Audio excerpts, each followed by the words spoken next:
Matondo mingi na bandeko boponi GCAM télévision pour na ko partager basango ya République démocratique du Congo ngai wabino Samba Olonga de père et de mère nazana esengwa ko babino ebele lokwa na momesano pona ko landa basango ya République démocratique du Congo. Merci mingi pona fidélité pe confiance au bozali koko bako pesa biso poto memela bino basango. Si vous êtes déjà en direct boyebi ndenge to sala ka lokola na momesano ezali ko liker vidéo ko partager yango et surtout ce ko zana nous abonner te et singeli na yo ko s'abonner pour être o mankakate actualité na biso topé ba information et pesa makana etando na biso.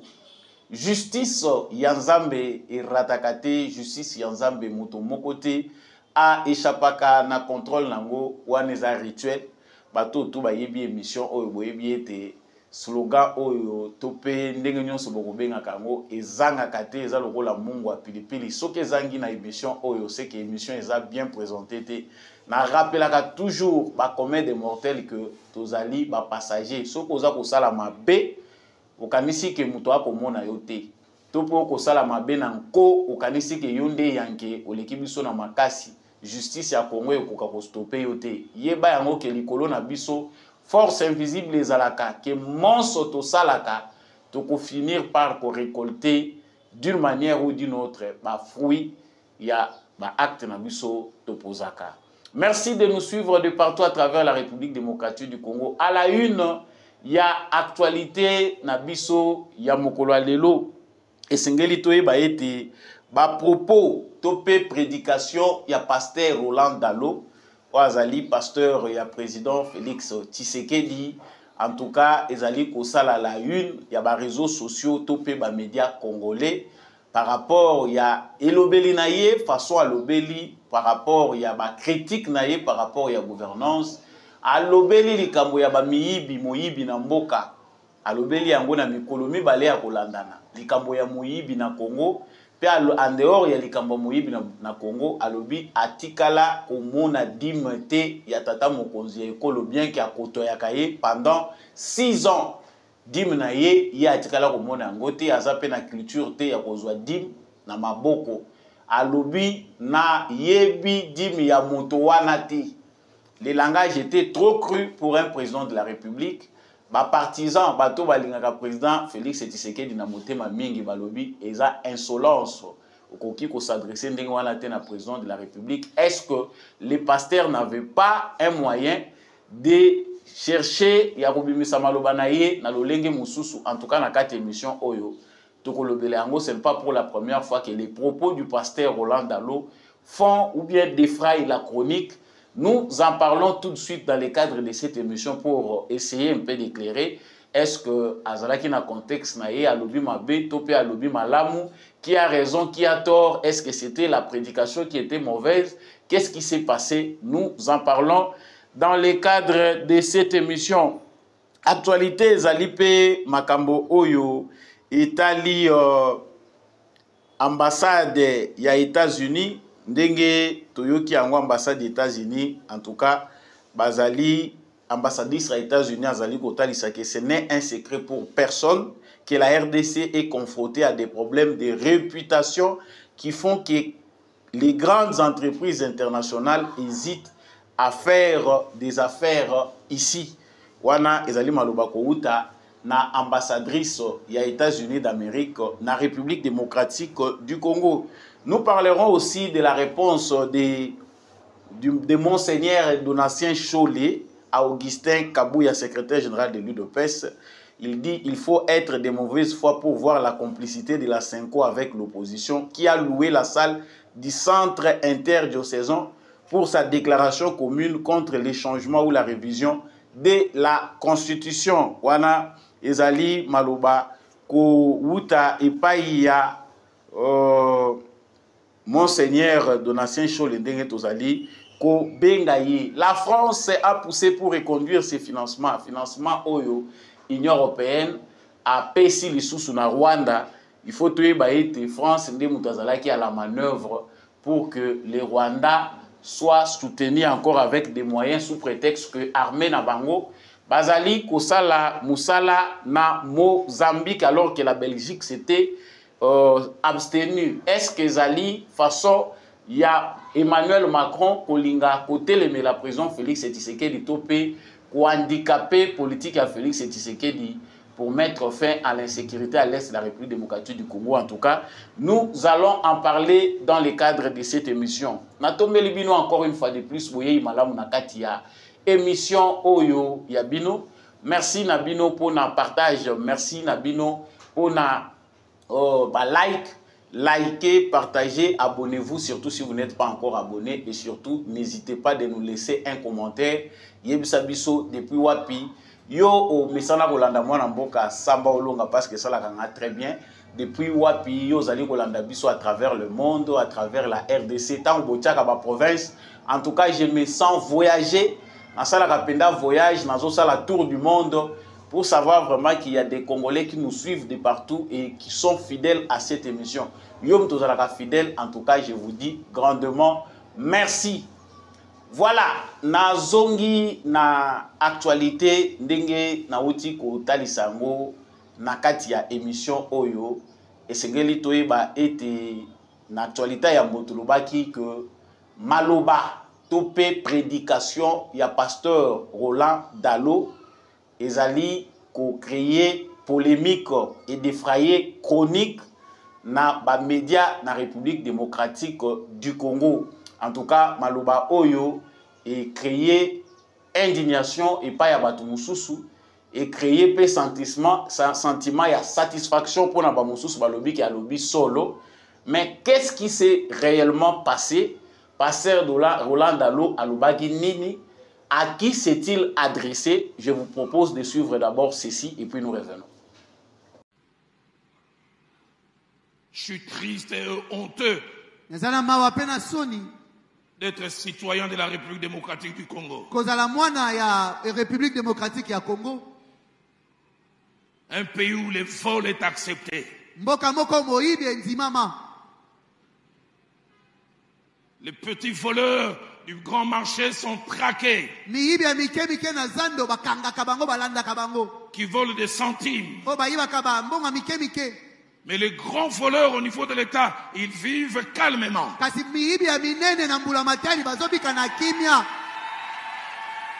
Et ce qui me choque, même de supposés politiques chrétiens,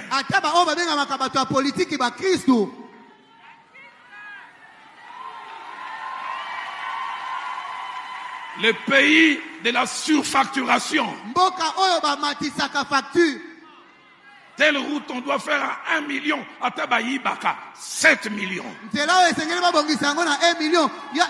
si on volait, on bâtissait comme 7 millions. Un jour, je parlais avec un politique. Élevant en responsabilité. Il me parlait d'un frère en Christ que j'ai connu. Je ne sais pas si le pasteur 15 se souvient de ces jours-là. Il dit, plusieurs sont chrétiens jusqu'à devant l'argent. Il relate les gens de relations qu'ils avaient, comment ils faisaient certaines choses attachées à sa famille. Telle route à réfectionner. Le vrai prix, c'est 5 millions. Les chrétiens nés de nouveau parleurs en langue, il vient présenter 25 millions. C'est là où il y a 5 millions. Il y a 25 millions. Même si on devait voler. Je lève mes mains sans me s'occuper d'Abino. Que mon Dieu s'occupe de vous. Amen. On n'arrive pas à construire des routes à cause des fous. Les enfants n'ont pas de couveuse dans des hôpitaux à cause des fous. Que Dieu, mon Dieu, s'occupe de vous, de vos femmes, de vos bureaux, de vos tiroirs. Je fais une prière. Que vos maisons acquises par les vols puissent s'écrouler.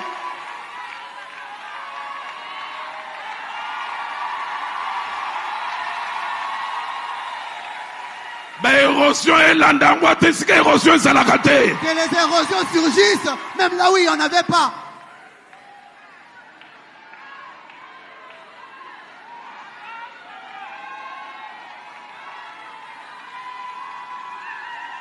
Si tu te dis politique et chrétien, montre-moi tes rapports avec l'argent. Je ne sais pas de quelle obédience religieuse il était. Redonnons-nous des papas Kassavubu. Qui, quand il revenait de mission, il pouvait remettre le surplus. Le pays des voleurs.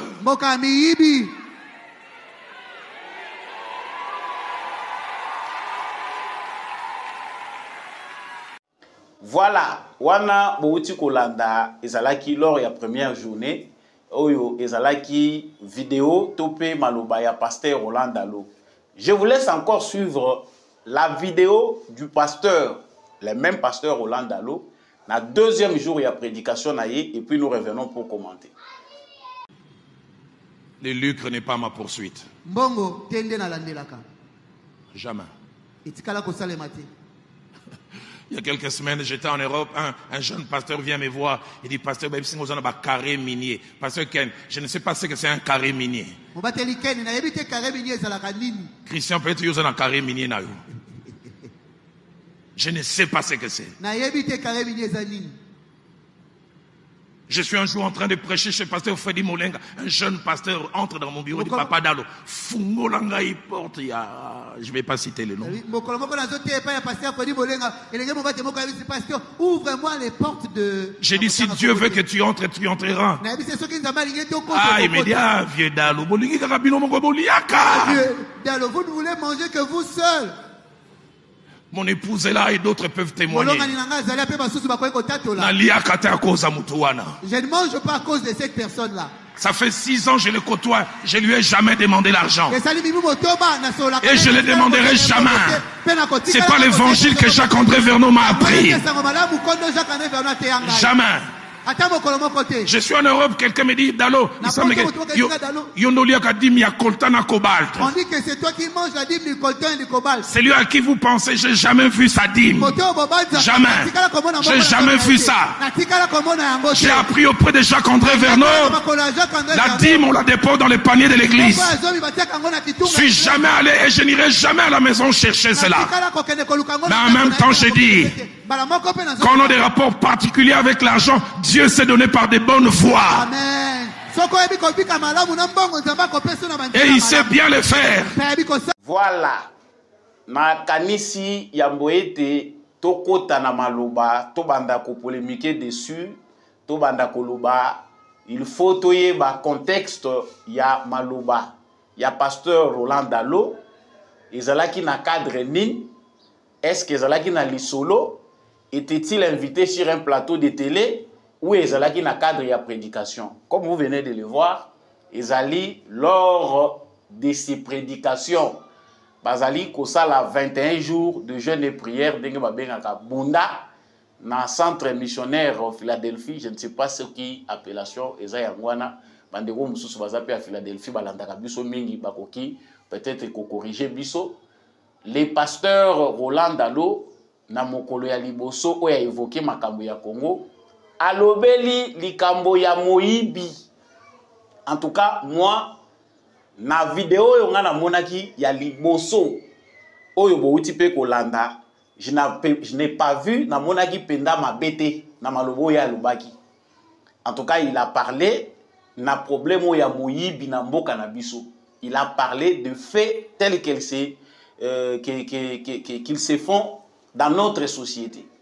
Eza ba makambo biso nyonso pe otulubaka mikolo nyonso na ba réseaux sociaux to ali kolobela yango moyibi ya mboka na biso eleki ndelo.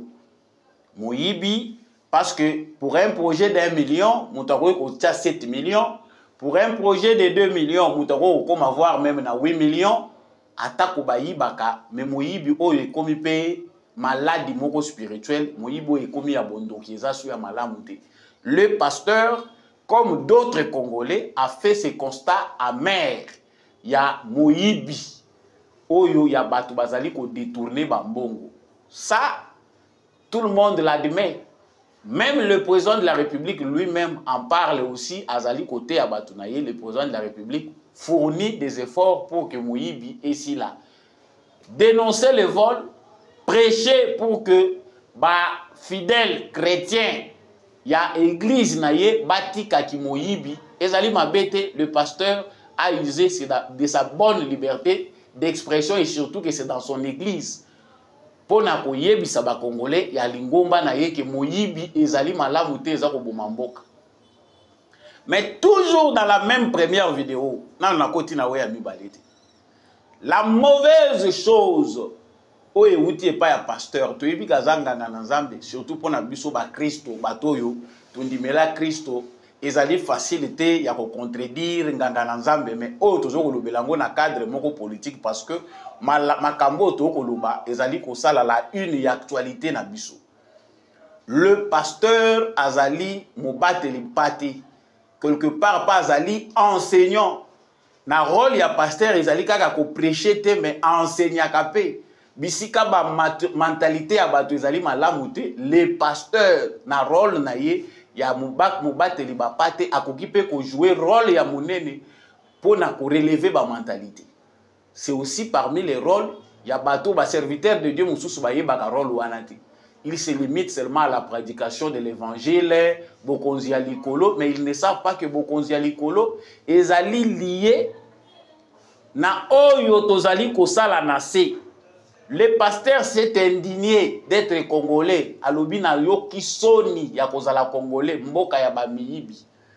En tout cas, là, moi, j'ai commencé à me détacher un tout petit peu du pasteur parce que vous voyez, Mouto Azali, homme de Dieu, serviteur de Dieu, Azakapé n'a pas limite. Et ça n'a malobo tokoyo koloba en public.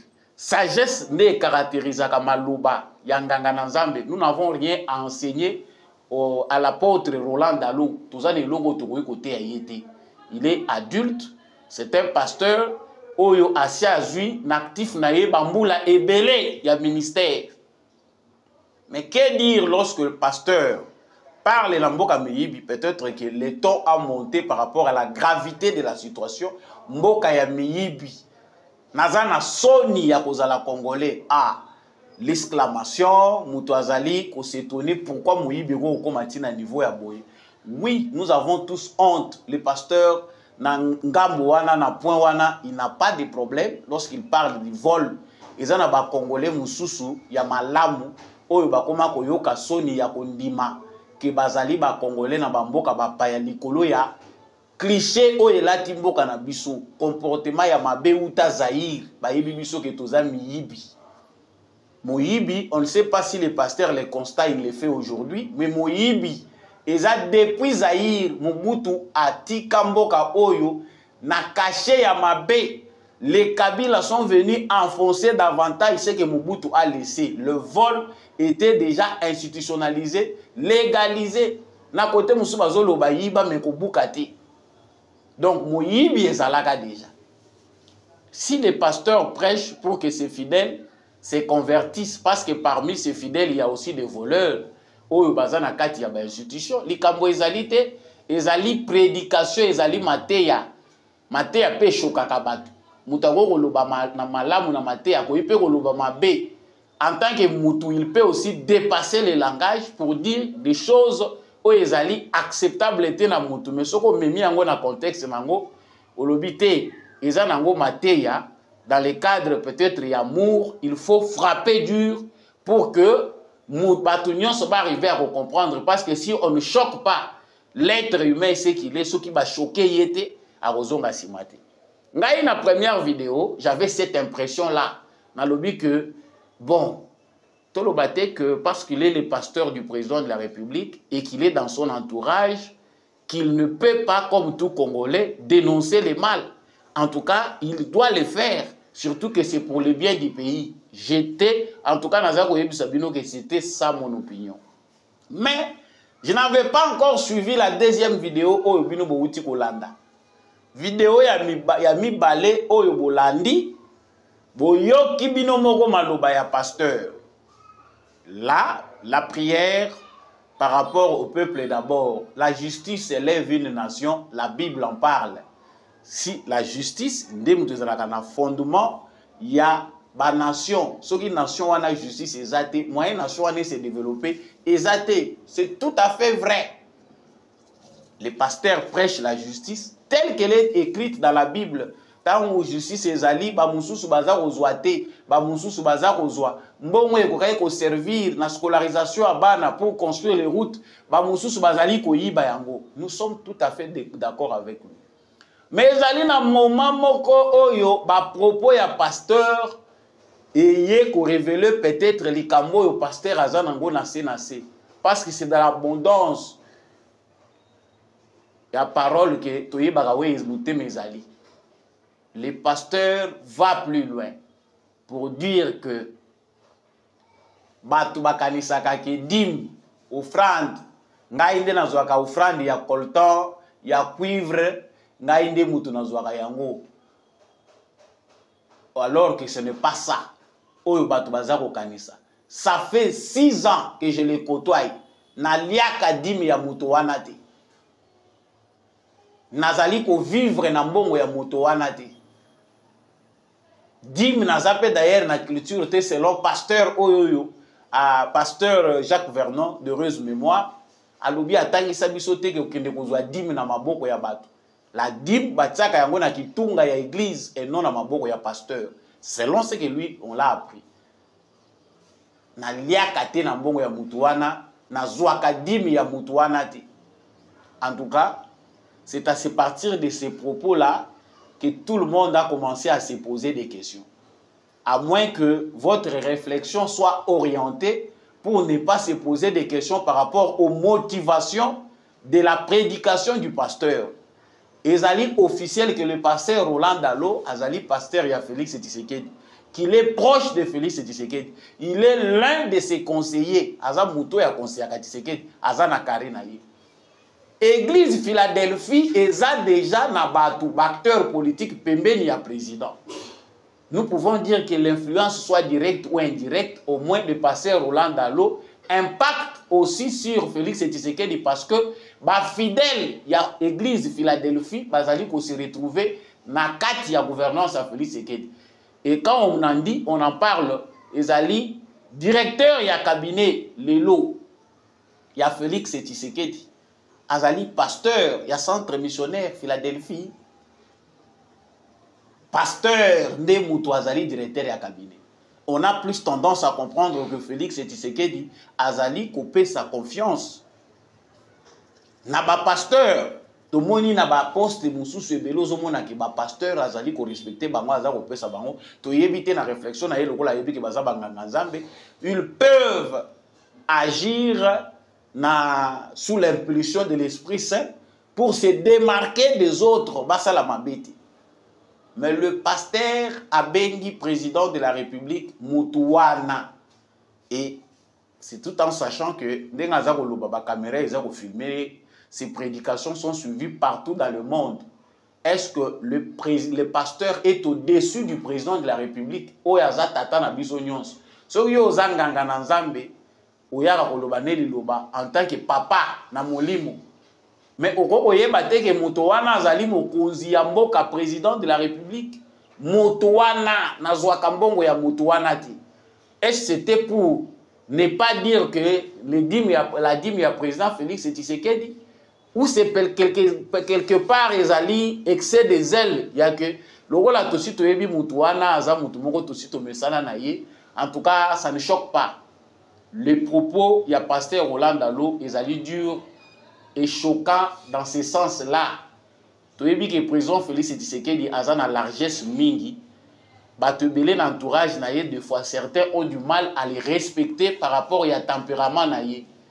Le fait qu'Azali Moutoumoko accessible par tous, très ouvert, Azali ko considéré Batounions, bonté les Kandelo Eloubi, Lambert Mende. Que bonté à Félix Tshisekedi ezali quelque part qu'on jouait un mauvais tour. Là, je reprends les propos, il y a Lambert Mende. Le pasteur Roland Dalo n'a pas tout dit faux. Et le pasteur Roland Dalo n'a pas tout dit vrai. Ma propos na ezali kolakisa que quelque part, il a un antécédent avec le président Félix Tshisekedi. Et ça n'est l'oro moro oyoye à satandaka nango et que Félix Tshisekedi a salaka yango te. Et qu'il n'a pas eu le courage de le lui dire en face. Parce que Moutouana n'a fréquenté, ça fait 6 ans, n'a fréquenté. il y a des choses qu'on ne peut pas dire en public et surtout ce n'est pas à n'importe qui. Neyo mutozali kolobelango, oza kolobana président de la République. Si certains pensent que Batobazali koloba bongo pour dédouaner Félix Tshisekedi, essayons un peu de faire l'inverse. Ou bien retourner en arrière à l'époque à Joseph Kabila. Je ne pense pas que le pasteur Roland Dalo, même ce gars qui a conseillé à Joseph Kabila, pouvait tenir de mêmes propos lorsque Joseph Kabila est président de la République, Alinga Kiabanga. Il y a peut-être des fois liberté, est-ce que le pasteur pouvait tenir le même propos, pouvait prêcher de la même manière, sachant que toute la nation l'écoute, et dire du président de la République, Motowana, s'il s'agissait de Joseph Kabila, peut-être héros exilé politique il ne pouvait pas le faire. Mais pourquoi Natango ya Félix Tshisekedi oh lelo to moni ba prédication et s'est multiplié liberté oh yo lelo et zwami et pesa meli mutu nyonso même l'église mutakoyi ko tutoyer président de la République mutakoyi ko évoquer président de la République comme ça zolo bana moninga na yi. Non non non, tout en gardant le respect dû aux serviteurs de Dieu parce que ngai pe onaza ko luba tuza ko sala analyse, je suis chrétien. Je sais ce que signifie être serviteur de Dieu. Et il y a une limite. Le pasteur Roland Dalo n'a pas bien agi. Ça montre clairement qu'Azan a antécédent à Félix Tshisekedi.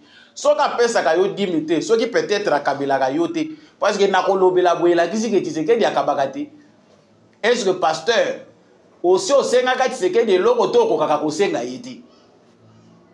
Est-ce que c'était vraiment nécessaire d'étaler ça sur la place publique? Na fréquenté, je côtoie cette personne 6 ans yangoyo, nazali ko côtoyer, je ne lui ai jamais rien demandé.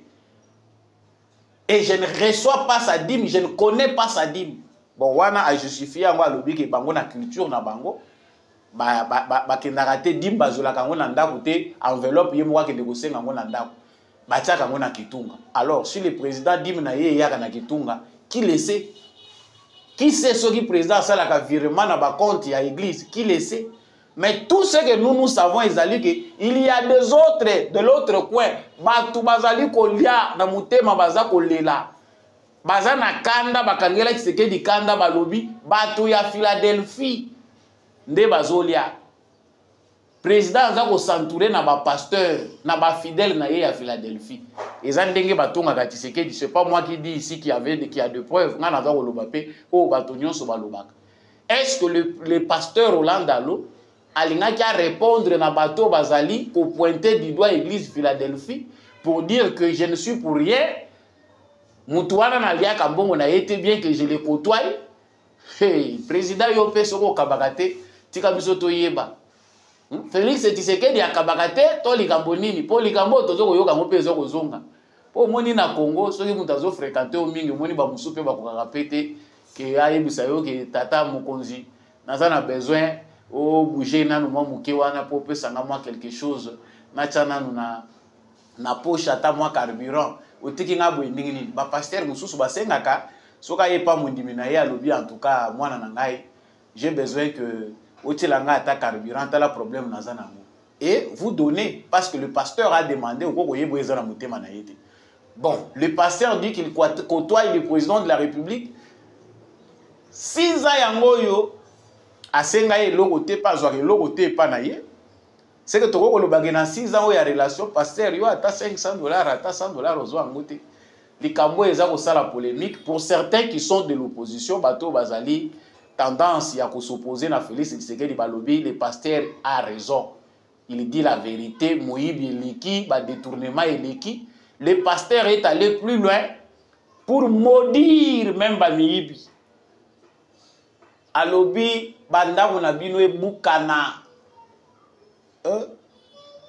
Moi, na bomba kananga malobate, biso bato yo, toyebi pe nzambango. Na moke oyo grâce aux nzamba pesi biso poto yeba ye toyebi ke oui na yo esengeleza la oui non na yo esengeleza la non soki opesi eloko na loboko ya mobali ya mwasi yeba te eza ndenge wana ndenge biso toyebi culture na biso ya ba croyant toyebi que on donne en secret désolé, on a payé ça pour la propagande. Le Félix Tshisekedi dont on parle aussi à la culture, c'est vrai, ils ont un bateau, Balobaki Tshisekedi a kabakate pour Bakendaka. Accueilli, a commis Kuna, mais il se retrouve que le président Félix Tshisekedi les reçoit après Abimina ya accueilli à Tali Solo Mokote. Donc, na Congo, ata mutu azana carburant na ya, azana mutuka. Moi, si nena ba ne balala kanzalate. Donc, pour Congolais, bako yambiye malamu, tango azobima, simbisa ya ata 100, simbisa ya ata 50 na loboko. Ah! Donc, biso, oyo ba quelque part balobaka mendicité. Oyo pas batumusu bamonaka biso e pas na biso e koma na ndenge wana matolo e koma culturel e koma nango na nature na biso. Donc ata aza nango mesoka ye kotala nga ah, vie chata carburant yango. Mais quelqu'un qui ne dort pas à famille, quelqu'un qui paye, il vient, il voit le président. Oyo ki ba pasteur mususu to yoka pasteur Sonic Afuta pe aloba. Alobi Tshisekedi pe mbongo na yeto ebite to kendaka wana na ndenge to bimaka ba pesaka biso eloko te. Donc quand ils vont voir le président de la République, c'est que ceux qui n'akutani na mokonzi chez nous, quand quelqu'un rencontre le président de la République, ça veut dire que nangindi c'est que ngai pe sambolonga na zo kozela pe couloir na ngamu kole ko fongwa na lobi président apesinga penda lito ya ta moi 3 minutes 5 minutes na ngai ya ngamo ko personnellement esili madeso bani monani vie bongimba la moko. C'est ça ce que nous sommes. Le pasteur Roland Dalo, si réellement il n'a pas de problème, il n'a pas d'antécédent envers son fidèle président de la République, Félix Tshisekedi, il doit clarifier, se dire, il doit quelque part chercher à mettre fin à cette polémique. Sinon, les gens ont des ramifications, les Congolais ont une généralisation abusive. Ils ont champion. Awa na Congo moni ba cliché là tamaka batu moni mutu na mutu akomi ko développer déjà na ndenge na ye yo za pasteur ya mutu wana va en secret dites-lui makamunaza ko yoka wa baza ko loba moni baza ko loba nanga. Peut-être aussi que le pasteur Roland Dalo répondait à Fayoulou qui lui avait dit d'aller prêcher à Tshisekedi et ça na bateau baza ko loba na yo ba loba na pasteur Roland Dalo ye mutu aliaka dimi ya cuivre na or donc dimi ya ba minéré yende mutu azwa kango ah peut-être que les pasteurs aussi tokoyi ko kanisela ye mabe que alors que bato ebele pe bazali kotia ye pression na sima ke pasteur kasi yo nde ozalaka na ye oliaka et que pasteur amoni ki aza kozwa te amoni ki ekokomi kokomela ye compliqué te nga nazwaka na nga naza na ngai na ndenge nazwelaka en tant que pasteur boya kolata ngai te ke nga nde mu nazwa kozwa ya ye nayebi ye te. Peut-être que c'est ça. Mais le propos le plus choquant, cher pasteur, au cas où le président de la République, parce que tout le monde savait que vous faisiez allusion à lui. Mais il y a des termes respectueux. Oh, yoko benge la mokozi amboka motowana. Non, non, non, non, quand même. C'est un président de la République. Ata ozanganga na nzamba epa na ye. Ki aza fils na yo. Mais awa pona biso azali tata ekolo pe tata na yo. Il n'y a pas plus clair, hein? Il n'y a plus clair en tout cas. Pour les gens, bandeko oyo, babeti mabaku, nous avons dit ce que nous pouvons dire. Hein? Les alliés pendenge pe congolais, la clash pe dakabisoto bongisaka certaines choses. La corruption, nous en parlons. Les détournements, nous en parlons. Il est aussi essentiel de savoir différencier la prédication et les règlements des comptes. Si vous avez un compte, un privé, na mutema. Il y a des gens qui calomnient, calomnie contre eux. Ce n'est pas la chair des lieux à répondre à Bato. Des fois aussi, nos pasteurs font cette confusion-là. Ceux qui ont un makambu, ils ont Bato bazako choqué yo. Yo ya ko ma frustration na yo likolote ya bisika yo zali ko prêcher pour banda ko répondre Bato. Non. Wana okei anger. Oh mati ozanganga na Nzambe suka na kazaka bonganga na Nzambe. Peut-être dans une émission okoki ko ya ko répondre yo kadi na journaliste ya place oyebisi en tout cas makamweza ko lobama mingi ponanga. Je réponds. Nous avons dit Sangwami Balé nazali kolobela na kati ya émission oyo ndenge bino nyonso bo banzaki yango na kokende nanu na lombango na makambo oyo eleki ya France. La France oyo ya Macron ezali en guerre contre la République démocratique du Congo.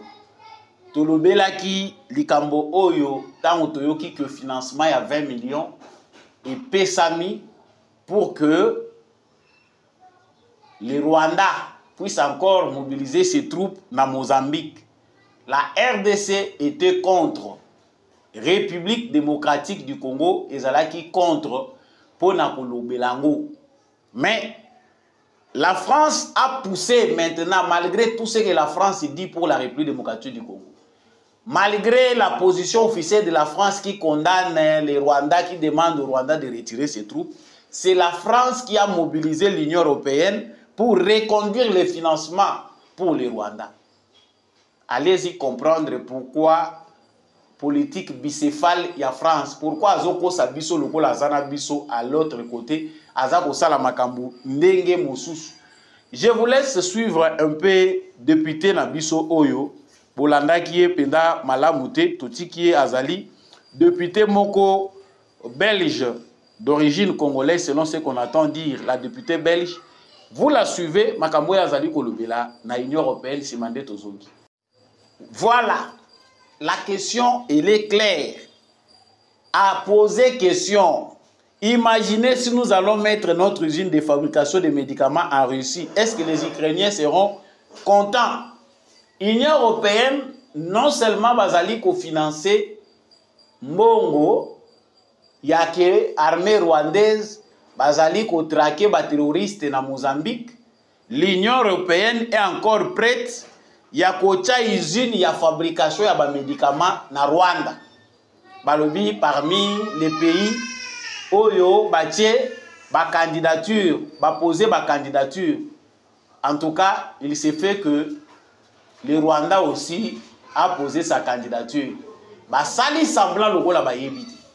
Mais ce qui nous étonne, c'est que chez notre gouvernement, on ne sait pas politique en gros ce qui est non.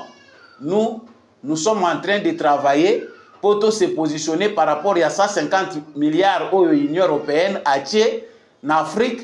Il faut mobiliser les structures, les projets pour tirer par ya monene na ba milliards. Les milliards ya ba mindele o ezo ko ye pa na biso. Ezali ba milliards te ko aider biso to se développer. Nous avons l'expérience de l'aide européenne en Afrique et surtout en République démocratique du Congo. Ezali na esika mo côté aide wana etikali penda kozala valable sur le plan du développement. Mais c'est comme si et pas na biso nyonso l'Union européenne aza ko sala na Rwanda de tochango de côté to créer résilience moko ya ko maintenir ba relation na Union européenne sous prétexte que tozali pe ko vivre na aide na bango. Non, ce n'est pas comme ça qu'on fait. Wana ezali kilokoso, wana ezali ko yebate que toza ko miboma biso moko. Nous devons être clairs dans nos positions. Soit l'Union européenne est avec nous, soit Bazana Bisoti. Comment le même personne qui nous tue, il faut que nous ayons un projet qui a été. Et quelque part, à Torozong et la Torobi, non. Mobilisons-nous pour que notre justice soit en marche. Processus, il y a un bon way, Congo, Bambongo, tous allés perdre des milliards. To bloquer, to stopper l'hémorragie. Bon, on a vu ce mot quoi qu'on résoudre. La question à ba projet, tous aide européenne. Notre politique est paradoxale. Nous ne savons pas quelque part et logo biso tous luka. Tous appelés ba conseiller public, il y a un autre que le gouvernement congolais puisse réfléchir. Tous comprendre que la scène politique na biso ba philosophe bazati. Pour na ko mekape ba stratège, baza penda mingiti. C'est comme s'il est le seul stratège. Essayons de revoir, repenser nos relations avec l'Union européenne. Préparons notre revanche. L'Union européenne est en complicité avec le Rwanda. Koto collaborer, aide à Tabinomoko.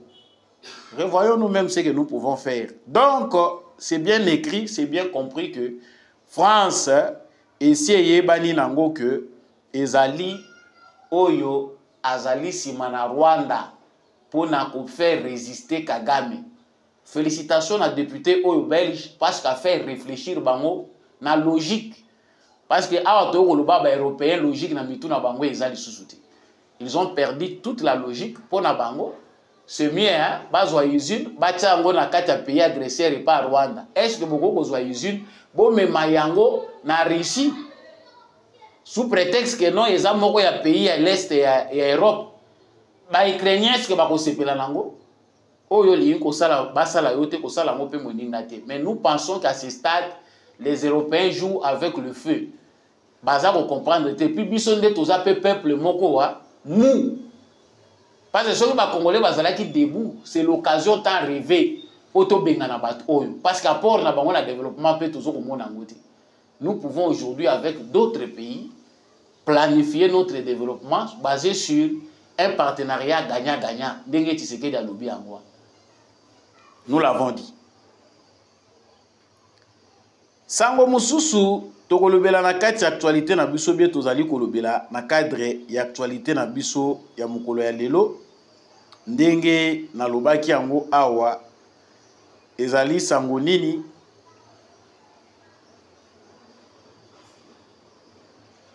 j'y reviens. Martin Fayoulou l'abbé Cholé pardon azali ko répondre na Augustin Kabuya oya moni mabe lolenge nini bakoyi kopesa sale na batu ya opposition alobi pona nini opposition ekoki ko occuper sale wana yango Abbé Cholé topé monseigneur na titre na ye honorifique azali kozongela Augustin Kabuya pona koyebisa ye ayebisi ye que il faut oyeba que salwana baluaka ngo salwana ezate que bango baye kovanda tokabeli bango ça les en location ya 5 ans ya centre interdiocésain donc bongo ekoti une église catholique. Ce n'est pas que il y a complicité entre 5 ans na opposition mais soki bino boza ko répondre ndenge wana na Augustin Kabuya. Nous nous posons tous des questions. Batu oyo bakataki bino bilamba. Babetelaki bino bagaz na kati église. Ba mankaki bino respect, ba boyaki liberté na bino ya parole. Tango bazoya ko louer salle na bino boko ko se poser ba question te bolobi ke bato tozo ko mona oyo ba ye na kati église na biso toza d'accord na bangoti. Batu oyo bazali ko bima awa baye ko kota to baye ko linga ko louer salle oyo biso toza d'accord na bangote parce que ce sont des gens qui n'avaient pas à respecter la liberté tant bazalaki na pouvoir. Là nous parlons d'Emmanuel Ramazani Shadari, Bakabange Numbi, Banani Otozoko Yokao. Tous ces gens ici du PPRD, toyebi ke na triste mémoire Batouana basalaki sacrilège na ba temple na ba lieu ezali considéré comme des lieux saints ba église ba kotaki ti na kati ba pandi basango bakangi basango na en plein culte ba gazé ba fidèle batu une ya actualité na biso actualité ya mwesengeli to ba ete ezali na enveloppe ya 20 millions d'euros oyo ezali validé par la Belgique pour na cofinancer les sous ba opération ya armée rwandaise na Mozambique alors que opposition ya mboka wana balingi koyoka lisusu likambo ya armée rwandaise était alors que la République démocratique du Congo continue à accuser les Rwandais ya ko violer vraiment intégrité territoriale pe ko massacrer ba civil à l'est de la République démocratique du Congo. La Belgique décide encore ya ko pesa bango enveloppe il y a 28 millions d'euros. Faut-il repenser les relations avec l'Union européenne et la Belgique? En tout cas, tozali kolobelango na kati ya émission na biso penda ya mokolo ya lelo nini esengeli penda ko sala pour que l'Union européenne ou la Belgique cesse de soutenir les Rwandais. Nous y revenons dans le cadre de cette émission. L'actualité, c'est aussi vraiment cette victoire des Wazalendo qui ont pris le contrôle ya Butare, na Tongo, na territoire ya Rutshuru, kuna na Nord Kivu. Et sengeli to ba ete ba Wazalendo na biso bazalaki attaqué na ba position na bango par les terroristes de l'armée rwandaise. La bonne nouvelle est que bango va reprendre contrôle ya localité wana ya Butare des mains des terroristes rwandais. Nous allons aussi parler nakati ya émission na biso ya mokolo ya lelo sur Martin Fayulu ndenge nini ye accueilli kufunda Félix Tshisekedi epai ya pasteur Roland Dalo yazali kosenga na papa Roland Dalo pasteur ya Félix Tshisekedi aye ba côté ya Félix Tshisekedi ko rappeler que orgueil na arrogance et memaka mutu inévitablement na chute yango Félix Tshisekedi lokola azali ko accomplir à dernier et second mandat na ye fraudulé et sengeli ayeba que makambo oyo elukeli batu mususu na Afrique makambo. Pourquoi Martin Fayulu azali kokende komema makambo oyo et pas il y a pasteur? Est-ce que sur le plan politique a comme limité? Faut-il repenser nini penda oyo Martin Fayulu akoyi kosala penda ya malonga pona kozongisa Félix Tshisekedi na nzela que kokende koluka passer Roland Dalo? Nous allons en parler tokolobela pe Némi Mwilanya oyo azali komona ki en tout cas pays ekoti na loi martiale constitution ezokipe les sous-souté exact prison à ciel ouvert élection ya Congo na conseil à droit de l'homme échangé na ngope lorote faut yeba ke liwa ya démocratie na République démocratique du Congo sous Félix Tshisekedi. Nous en parlons aussi dans le cadre de cette émission. Na tombeli bino encore une fois de plus boye malamu nakati ya émission Oyo. Likez, partagez, abonnez-vous si vous n'êtes pas encore. Merci na yo yo oponi kolanda biso. Veuillez liker et partager cette émission. Soki pendo beti le baku ya kokuta na elongi na ngai o sepelaka na émission Oyo. Likez yango, partagez yango, tika commentaire. Depuis wapi yo zali kolanda biso na République démocratique du Congo. Yambo ete na banda na émission Oyo nazali kosukisa nazali kobandango penza na likambo na utaki kosilisa nango na sommaire na lobi ete ezali kosala pasi mingi na yebi ke bato ebele boza kozela actualité mais faut peto lobela makambo oyo eza koboma ba congolais mususu de manière triste. Moto a travaillé vie na ye mobimba na kati entreprise moko songolo pakala pour mourir dans la pauvreté sans assistance alors qu'il a été travailleur. Ba contribution na ye sociale pour ekoya ko aider ye pour à vivre retraite na ye en toute tranquillité et que inango e s'envoler ndenge wana sans que entreprise o ekufi et compenser bango. Ezalika ya bandeko na biso ya ligne aérienne congolaise tozali ko benga LAC ekufa avant basala Bravo Air Congo avant baya ko sala ba Congo Airways. Ba travailler rebelle oyo ba travailler na kati ya entreprise oyo bazali kolela epai ya l'état congolais. Bandeko na biso ebele bazape ko benga biso balobi boza balobeli tokoma lokola ba député pona bango baza kolela likambo balobi mbongo na biso ya kofutama ebele parmi ba travailleurs ya LAC ligne aérienne congolaise ekenda nango ndenge wana bakufa batikala komona misolo na bango te ba de compte final na bango te entreprise ekangama l'argent est parti musala nyonso bango ba travailler musala nyonso bango ba sala ekenda nango pamba yango toza koloba gouvernement ya République démocratique du Congo mama Judith Suminwa tala pe kaya bandeko bazali kokufa bazelaka mbongo na bango ti lelo yo ebimaka te. Revoyez aussi ces contentieux là eza à la base ya blocage oyo eza kosala ke mboka na biso ya avansaka te tozali kokipe te bato ebele bakangela mboka oyo makofi bato ebele bakangela mboka oyo kanda ba problème ezali ebele ya Congo ba contentieux yango pe eza ko freiner mboka quelque part bolandela ba dossier oyo bozongisela bato bambongo na bango bofuta bato bambongo na bango. Ça va nous aider aussi de décoller d'une certaine manière. Sango oyo na koti ya wana utai koluba ezali sango ya makambo etali enveloppe oyo ya 20 millions d'euros.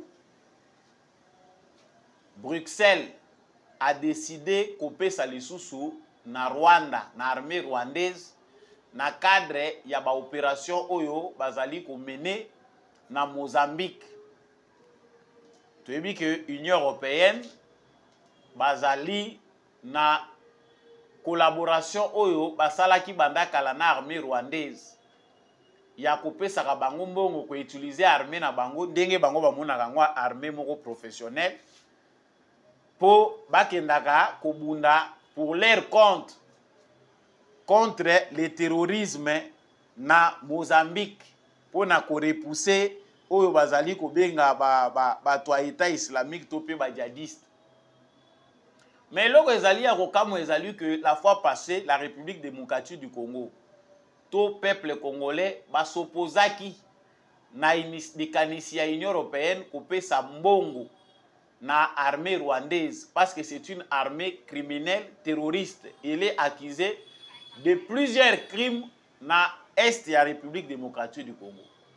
Union européenne a salaki lokola zongi sima a gelé 20 millions o esengaki kopesa.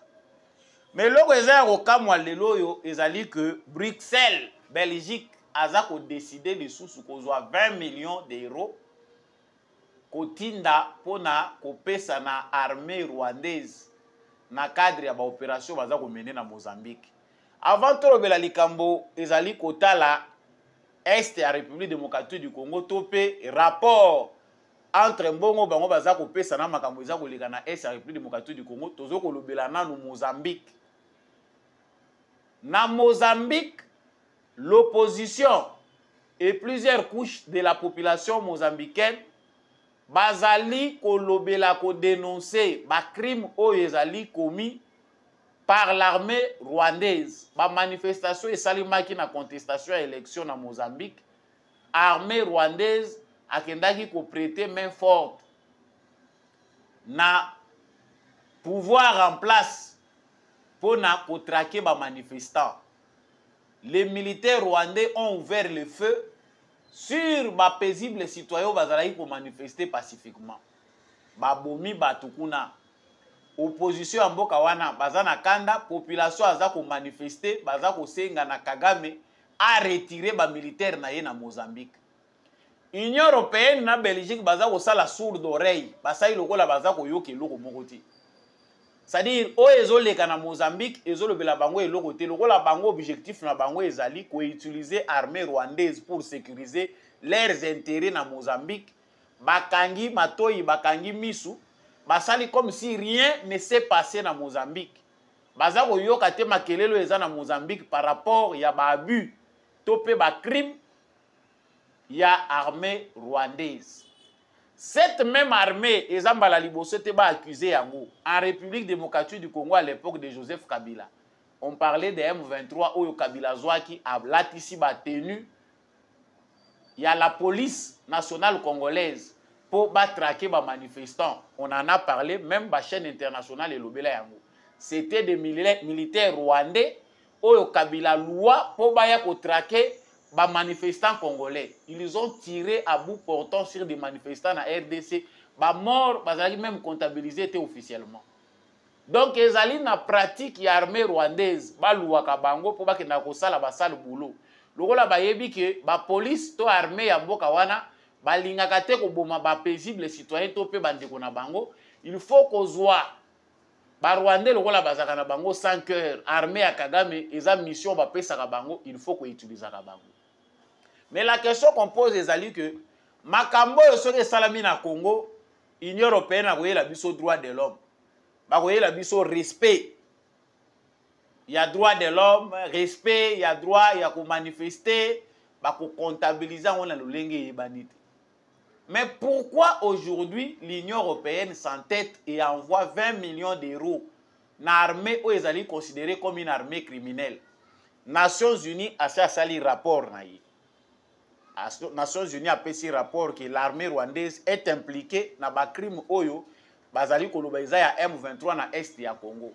Il y a plus de 4000 troupes rwandaises na est ya République démocratique du Congo. Nations Unies a un rapport wana. Est-ce que l'Union européenne na Belgique ba yebite que l'armée rwandaise azali cité na exactions où ezali commis à l'est ya République démocratique du Congo?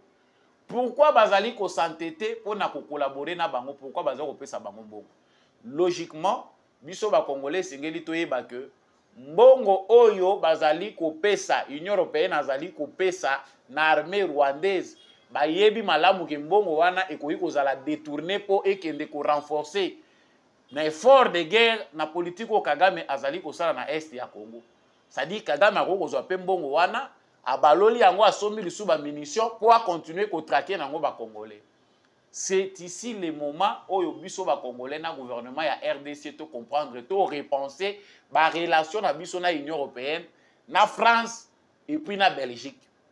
Ezali acceptable te na moment tozali kolobela. Toyoka que bazali kopesa lisusu armée o ezali ko boma bandeko na biso mbongo na bato bazali ko prétendre kozala balien na biso. L'Union européenne au Congo fait semblant d'amener l'aide humanitaire. Ah, toujours que l'Obawa, ceux qui balobi non, nous sommes très préoccupés par la crise humanitaire qui se vit à l'est du Congo. Le Congo fait partie du pays où ezali na ba déplacés internes et belés. Et comme ce sont des déplacés internes, bazali na situation moko chaotique, tozali ko mobiliser aide pour être topé ça pour que ces gens-là vivent dans de bonnes conditions. Le même personne au bazo ça l'assemblant, il y a ko mobiliser aide humanitaire, auto yebi pété ezalaka ya nini parce que toujours ko yeba penati na nangote. Ce sont les mêmes personnes oyo bazali ko kende ko financer Rwanda. La logique elle est claire, biso il faut toyeba que ceux qui pensent se trompent au baza ko yela biso lokwa baza ko ya na solution. Bazande ko luka ko aveugler biso bango nde mutu baza ko bomisa biso. Chers Congolais, vous avez déjà là l'information. Je ne sais pas si le gouvernement congolais est joué la politique, il y a le président Félix Tshisekedi, où ezali, il y a Rosela Kaka qui a encaissé, pour agir sima. Il a déjà aussi le temps un moment ya kolobake, ezali clarté que l'Union européenne a zala na ba accord na pays oyo azali ko agresser biso pays oyo azana ba minéralité. Donc, outre le fait que l'Union européenne a regardé l'accord na Rwanda, na ba minéré au Rwanda zana ngote, l'Union européenne s'entête à continuer à financer l'armée rwandaise. Si ça ne va pas, Monsieur le Président Félix Tshisekedi, nous devons savoir couper les ponts. Les défis s'appellent gestion. Dans la République démocratique du Congo, nous avons un problème, c'est de penser que dans la justice, l'Union européenne a amené l'aide de 20 millions, 5 millions de l'Union européenne. Nous avons l'argent chez nous. Mbongo oyo tozaki na budget, il y a 4 milliards à l'époque, il y a Kabila. Tozali ko continuer ko zoba aide na bango. Lelo avec un budget de 16 milliards, il faut étudier comment stopper avec l'aide qui vient des Européens. C'est comme ça qu'il faut agir en responsable. Tant que batu oyo bazo continuer ko collaborer na ba ennemi na biso. Biso to développer résilience ya kotika laka ba baba tozo akalisusu ba 5 millions ba 10 millions na bango bazoya nango après pillage ko ya ko pesa biso tozo koyebe loko tozo salate. C'est quelque part biso moko toza ba victime mais biso moko pe toza ba bourreau. Tozo participer na batu oyo baza ko nyokola pe ko boma biso. On ne voit pas concrètement ce que l'Union européenne fait au Congo. L'Union européenne a koki ko développer biso te a koki ko aider biso to kota na développement te. L'Union européenne a koki ko soutenir le développement à long terme na biso te. L'argent qui entre au bazo kosa au bazo ya ko aider biso, c'est l'argent qu'il pille. Comme baza ba hypocrite. Pourquoi nous devons garder les liens? Ça ne sert à rien. Ba pays lokola ba Chine, ça clair. Lokola toke na biso na maboko ya ba chinois na banane. Développons une autre stratégie pour to kabonana bato libela en commençant par les aides. Toloba non na aide ya Union européenne. La deuxième chose ezali que ba accord nyonso soutenu wezo kokota o Union européenne a lobby o boye baza koloba. Papa air yango ya kokanga bisaka kokende. C'est comme si biso moko tolingi prison yango tondimi yango à vie. C'est comme si biso moko to comprendre que notre développement est indissociable de nos rapports avec les Européens ou les Occidentaux, tozo comprendre yango petit. Monsieur le Président de la République na agenda na yo ya ko kende na développement ya Congo. To koki ko luka ko ndenge nini to koki ko kata aide ya Union européenne. Cette aide là ezali aide moko ya ko garder biso na ba chaîne tant qu'on n'est pas responsable comprendre que il faut to se désolidariser na bato yo bazali ba ennemi na biso, rien ne marchera. Yango ezali information à liboso biso to ko lobela na cadre ya actualité na biso. Il faut comprendre chers téléspectateurs, que ils allaient faciliter pour la République démocratique du Congo face à bateau biso to travailler na bango. Les Congolais qui vivent dans l'espace Schengen, les Congolais vous allez vivre dans les pays de l'Union européenne. La balle est dans votre camp. Pensez que nous se la résoudre par la diplomatie de Tshisekedi ou par la guerre, c'est se tromper aussi. Et Sengeli, les Congolais to continuer pour se mobiliser davantage. Les Rwandais ba lembité. Ceux qui boyoki makambo eza kobima na niveau ya nouveau commissaire européen. Ceux qui futurs commissaires européens, il y a accord entre l'Union européenne et le Rwanda. Ils ont failli mon côté. Ils ont un accord exemplaire. Ça montre clairement que les combats continuent. On va comprendre qu'il faut bâtir un Congo libre. Nous devons nous mobiliser davantage. Pensons que la bataille et que la mener car on a boycotté Tshisekedi. Non. Mobilisez-vous dans ces pays-là pour que non, ça suffit. Tokoyi kondimate kozala ko continuer kozala ba esclave. Ya ba européen pendant que baza ko sala biso bazue du ya lokuta que bazoya ko aider biso. Bawazalendo na momo tozali koloba la bawazalendo bazui contrôle ya Butare na Tongo na territoire ya Rutshuru. Ezali sango moko malamu pona bawazalendo na biso pona ba FARDC na biso et puis pour le peuple congolais. Et loko yo gouvernement congolais foyer ba ko vandisa malamu ezali que balobaka na lopoto a malin demi. Tant bozo comprendre que les Rwandais ne sont pas sincères. Na processus mon côté bozo kende na bango okotikala ko mona bango ba respecter à la lettre makambo bango bazo loba. Il faut ko kende na bango na rythme bango pe bazo memela biso. Bango déjà batambu si soki toyoki information audio moko etamboli partout. Na ba groupe WhatsApp bato belé bazu yango moi aussi je l'ai reçu. Ndenge nini ba compatriotes na biso baza ko dénoncer ba Rwandais bazali na planification. Il y a que avant Donald Trump a prêté serment à banda exercice il a fonctionné en tant que président des États-Unis, il faut bango ba occuper ba localité mususu ba étendre zone na bango d'influence voire même Goma et Kweya. Baza na kati ya ba stratégie. To yebi que ils ne vont pas réussir parce que attendez que toza ko loba boza pe na ba disposition ezwami. Mais prudence et mère de sûreté.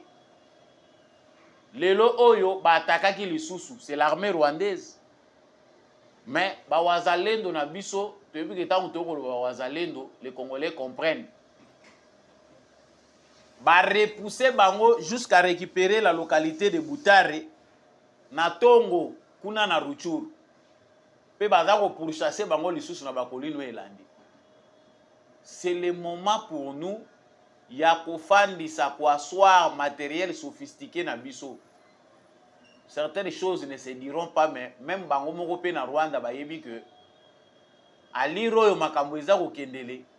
Il faut ba créer chaos moko généralisé pour même temps ba ko yebisa bango que retirez-vous.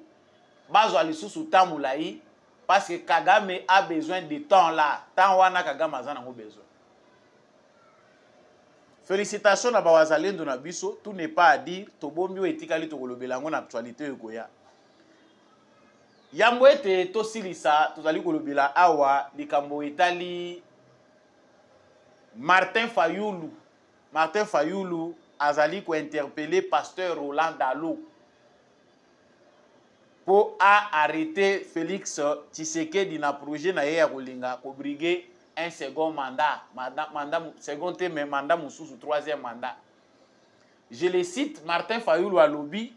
J'en appelle au pasteur Roland Dalo pour rappeler à Félix Tshisekedi que l'orgueil et l'arrogance mènent inévitablement à la chute. Il accomplit actuellement son second et dernier mandat fraudulé. Cela suffit qu'il cesse de jouer avec le feu. Car d'autres en Afrique en ont payé les prix forts. Donc, awa Martin Fayulu amoni eloko kosala lisusu ezate akimeli epai ya papa Roland Dalo pasteur ya Félix Tshisekedi azalaki pasteur na bango mibale koloba na ye ke en tout cas benda mwana na yo matoi atika elali kolakisa incapacité ya Martin Fayulu en tant qu'acteur politique ya ko stopper Félix Tshisekedi. Capacité ya Martin Fayulu azali ko comprendre que na ba moyen ou epesameli bango politiquement il n'est plus en mesure ya ko stopper Tshisekedi na vision azanango. Yango Fayulu ngina loba Mayulu vient na biso Martin Fayulu à comprendre que Félix Tshisekedi est instoppable aza déjà na batou. Il a une majorité confortable. Il vient d'être élu massivement par la population congolaise. Le rôle à tous les moyens pour stopper était la politique. Naki melata et pas papa pasteur a sauver biso. Papa pasteur a sauver yote. L'orgueil dont parle Martin Fayulu et l'arrogance parce que Félix Tshisekedi a initié projet à changement constitutionnel. Et ça orgueil au Martin Fayulu yemo azana. Si Fayulu n'était pas orgueilleux, na ba élection il aurait même atteint 3-4 députés. Mais le lo yo zotre me la muto yo asimbi azali na majorité parlementaire. Muto ya uti kozala élu massivement. Yo ebisaki ba congolais ke to kende l'élection ana te au finish au pays président sans député. Olobi non Félix Tshisekedi nano a gagné ba élection te. Oyo ezali ba larme ya crocodile. Même le pasteur Roland Dalo n'a pas le temps d'aller conseiller Tshisekedi politiquement parce que ce n'est pas son conseiller politique. Bunda na bibundeli na yo mobiliser peuple congolais. Tika kokende epai ya pasteur Roland Dalo akozala na yo na secours moko te. Soko oza capable ya mobiliser ba congolais ba stopper Tshisekedi. OK, mais la constitution aussi ne donne pas ça aux congolais comme droit. Tshisekedi a le pouvoir référendaire, ya kokende na peuple congolais na référendum. So la constitution ezali ke ba changer yango te. Article ezali kotinda que président de la République atinda peuple congolais na référendum elingaki ezalati. Que monsieur Martin Fayulu comprenne que soko zo kolongola posina liso muninga banda avant tout kolongola nzete we ezala liso na yo moko nde yango ekokende malamu. La même chose aussi avec ba cadavre ya Kabila tiki awa ba cadavre na ye politique. Némi Mwilanya qui parle aussi alobi mboka ezali définitivement sous la loi martiale, prison à ciel ouvert. En tout cas démocratie eza nango lisusu te. Mais il faut kozala na soni na mboka lokola ya Congo po yo Némi Mwilanya lelo ote ya ba congolais oyebisa ba congolais que Tshisekedi aza dictateur, démocratie eza lisusu te. Kabila azalaki démocrate. Vous avez été démocrate. Martin Fayulu lui-même, acteur politique, il faut tirer les conséquences. Il y a des batailles qu'on peut mener et des batailles qui sont perdues d'avance. C'est-à-dire avant au Bunda, déjà aussi échoué. Et ça, il y a des batailles opposition, opposition. Parce qu'il y a une bataille contre Tshisekedi pour qu'il a changé la constitution. Mais il y a déjà des perdants. Mais pour justifier les miettes et ne pas disparaître, baza obligé qu'il y ait une entreprise qui est déjà vouée à l'échec. Émission loba il y a lelo na loba ki na koloba mingi te na suki wana. Merci na bandeko nyonso bosepeli kolanda biso de partout à travers la République démocratique du Congo. Merci na balandi nyonso ya GCAM télévision pe ba amoureux ya émission Debout Congolais. Veuillez liker et partager massivement cette émission boko tsanga pe na ndaku ya ndeko Martin Fayulu émission oye komela ye ba conseil na nga soka kosepela nango ezali pe malamu matondo na ndeko mbi ya chaque azaki na chima ya caméra pe na réalisation pour que l'émission vous parvienne. Merci n'apôtre Gérard Kabeyacho, vous merci à l'homme de la vérité des urnes Jean-Louis Timbalanga matondo mingi na papa Maurice Kikangala matondo na papa Michel Lumakaso papa Boniface Mpunga pe papa Freddy Ngwama matondo mingi na papa Paulin Chika Mama Bilbilonda, Mama Lisette Mombendu, aza koyoka na te na saluer ye mingi pe mama Ani Masamba na tondi bino mingi. Ngai na bino tukabwani awa tukutani na émission mususu.